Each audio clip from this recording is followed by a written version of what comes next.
So before this video gets started, if you are an Uber driver, a Lyft driver, or a gig worker and you want paid time off, if you want paid time off, sick leave, you want protection if you get into accidents, if you want income protection, if you want protection if you ever get deactivated, hospitalized, if you ever do get deactivated and you want your account back as well, there's a brand new company that just launched and they got $1.6 million in funding. They're doing same day cash transfers to drivers, to gig workers for, you know, paid time off, all that stuff. If you want that, the company is called Cover. And if you use my link down below, you get 30 days for free. It does start at $7 a month.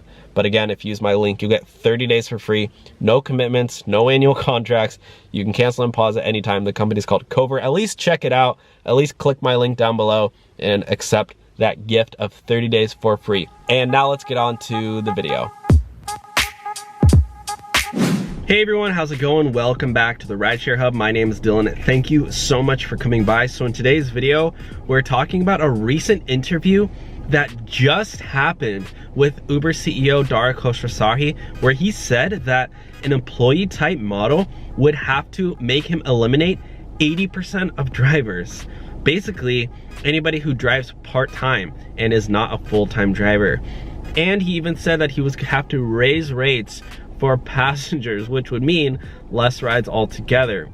Is this a good thing? Is this a bad thing? We're gonna hop right into it. I'm gonna show you guys exactly what he said because I do want to quote him directly. And again, we're gonna talk about it and let's see. There's some other things that he said too, which is not very good in my opinion. But yeah, take it or leave it. We're gonna talk about it because becoming employees, make Uber and Lyft drivers becoming employees is a very, very real possibility in the very near future, not only in California, but in other states as well. So we're gonna dive right into that. Again, just before we get started, check the links down below if you want paid time off. There's a new company that's literally giving drivers up to they're giving drivers 80% of their income. If I know a driver who recently got into an accident and she's getting 80% of her income replaced just because she signed up for Cover. And she even got the 30-day free trial. So I was like, dang, that's literally free money that she got from that. That was awesome. Shout out Los Angeles Laura. She told her story in the comment section. So anyways, yeah, and then there's other links down there too below. But without further ado, let's hop right into it. I know you guys got things to do. I do not like wasting anybody's time. That's why I'm keeping this short, sweet, and simple and to the point. So again, if you guys have been watching my recent videos, you know that I am in the process of moving. I just did my apartment tour.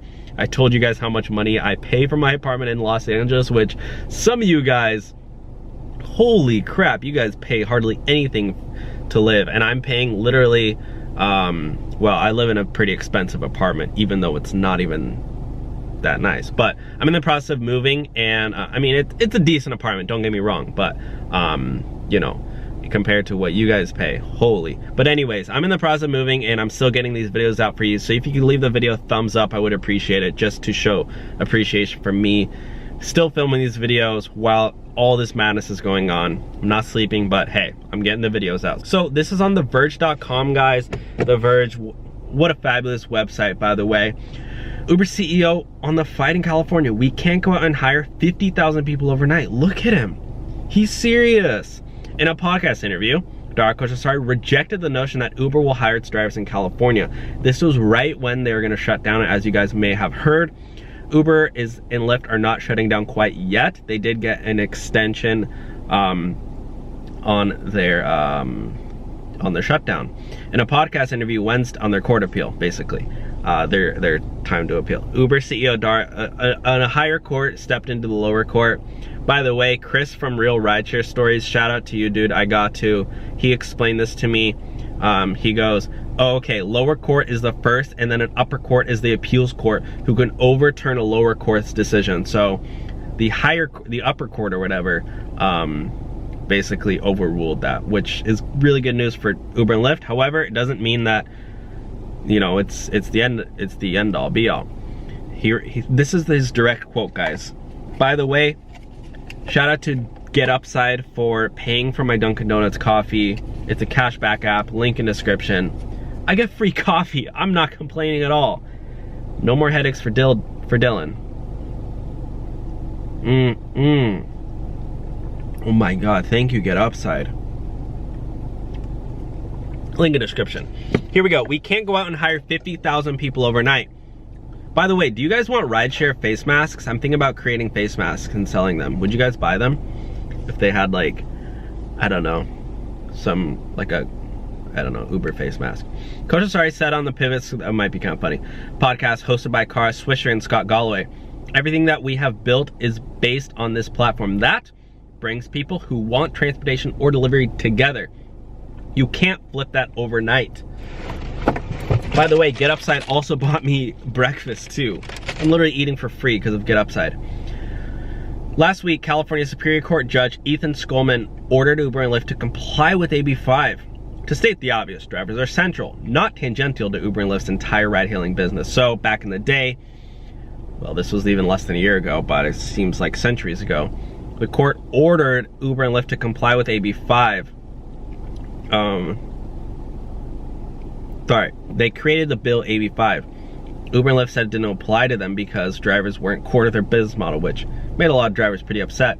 But this time around, the judge said, of course it does. Drivers are central. But the companies claim they would need to shut down. It'll take time. We're going to figure out a way. But let me get into this 80%. Here we go. Regardless, this is important, guys. Listen to this. Coach Asari said that Uber's response would be to limit the number of drivers allowed on its platform and to raise prices for customers after it eventually relaunches in the state. It's not happy for me. He predicted that upwards of 80% of those drivers who only log onto the app for 5 to 10 hours a week would no longer be able to earn on the platform. So he's going to deactivate me, because that's me. What if I do 4 hours per week? Am I okay then? Or 11 hours per week. Trip prices in dense urban centers like SF will go around 20%, he said, while rates could be even higher in smaller, dense cities. Was this the one with the little graph? Oh, there was an article, they had a little graph up saying that in the Inland Empire, rates would go up double. But the interview also got the core of Uber's position in the American economy. The company helped create both the so-called gig and sharing economies, helping to popularize the notion that someone with a car or home, aka Airbnb, could earn money renting either of those things out. But services quickly became professionalized, with drivers looking to earn a steady income and finding it difficult to do so under the yoke of Uber's algorithm. So this is directly applicable, guys. As you guys know, Uber and Lyft did get that extension to, they're not shutting down quite yet, but they're still at some point, especially if people vote no on Prop 22, they're gonna have to deactivate 80% of drivers, which is why I'm leaning towards voting yes on Prop 22, because honestly, I kind of want to keep drivers independent, and also I just like the way it is right now. We can just log on whenever, and I don't want to be committed to working 40 hours a week, because quite frankly, I'll lose my job as an Uber driver. And hey, how am I gonna run the Rideshare Hub with no active account? Yeah, it's embarrassing. Some people who do these YouTube channels, these Rideshare YouTube channels, are deactivated. They're not even an Uber driver or Lyft driver. I'm happy to say I'm an active driver for both platforms. So,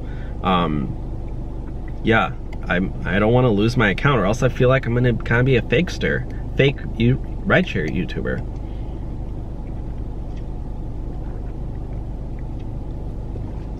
But the interview, oh yeah, we already read that. It's also an unsustainable business model, at least so far. Uber has never been profitable, routinely losing billions of dollars every quarter, and the company has long been accused of exacerbating income inequality. Get your heads out of the gutter, guys. Exacerbating, that's not a bad word. Inequality in the country by helping popularize the system in which it uses independent contractors who aren't eligible for traditional employee benefits. Hey, I'm an entrepreneur. I can figure that stuff out myself. Anyways, guys, I just want to share that with you guys. Thank you all for watching. Again, please leave the video a big thumbs up, just, for me filming these videos while I move. I would really appreciate that. Have an amazing day, guys, and subscribe. Hit that subscribe button for more update videos. I'll talk to you guys soon. Have a great day. Bye.